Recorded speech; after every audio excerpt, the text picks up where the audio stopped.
ओम नमः शिवाय दोस्तों। तो आज का मेरा ये वीडियो जो है वो महाशिवरात्रि के आने के उपलक्ष्य में उज्जैन के 84 महादेव मंदिर के बारे में है। इस वीडियो में मैं आपको 2 मंदिरों की डिटेल्स दूंगी और उनके दर्शन करवाऊंगी। हर मंदिर की अपनी एक प्रथा है, कथा है। मैं कोशिश करूंगी कि आपको अच्छे से उस मंदिर की कथा भी सुनाऊं। तो चलिए शुरू करते हैं। बोलिए बिल्वेश्वर महादेव की जय। तो कथा इस प्रकार है।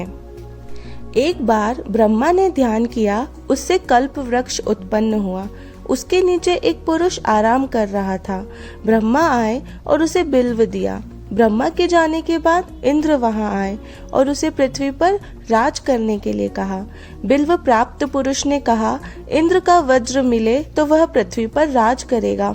इंद्र ने उससे कहा कि जब भी तुम वज्र का स्मरण करोगे, वज्र तुम्हारे पास आ जाएगा।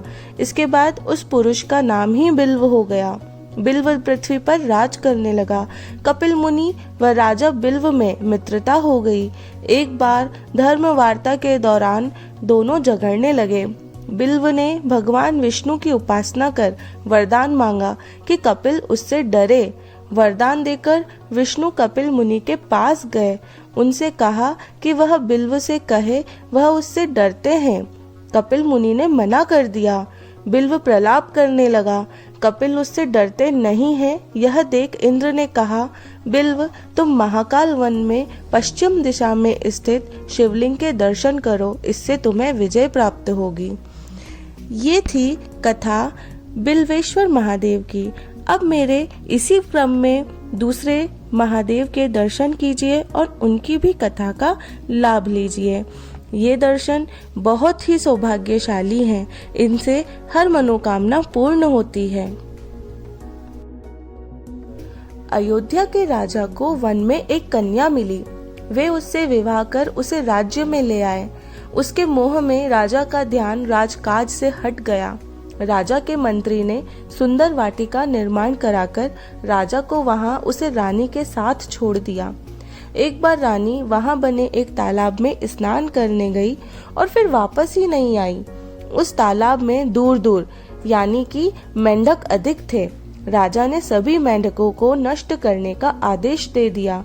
इस बीच मेंढकों का राजा निकल कर आया और कहा, मेरा नाम आयु है और जो कन्या है वह उसकी पुत्री है। उसकी कन्या को नागलोक का राजा नागचूड़ ले गया है।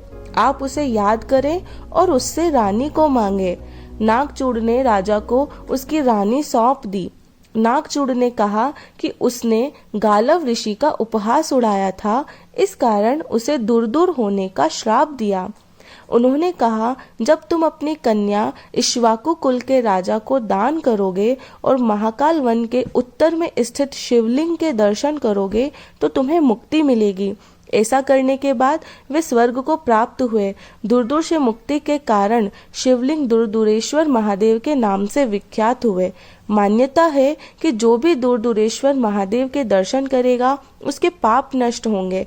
यह मंदिर अगर आपको मेरा वीडियो पसंद आया तो प्लीज़ मेरे चैनल को लाइक, शेयर एंड सब्सक्राइब ज़रूर करें।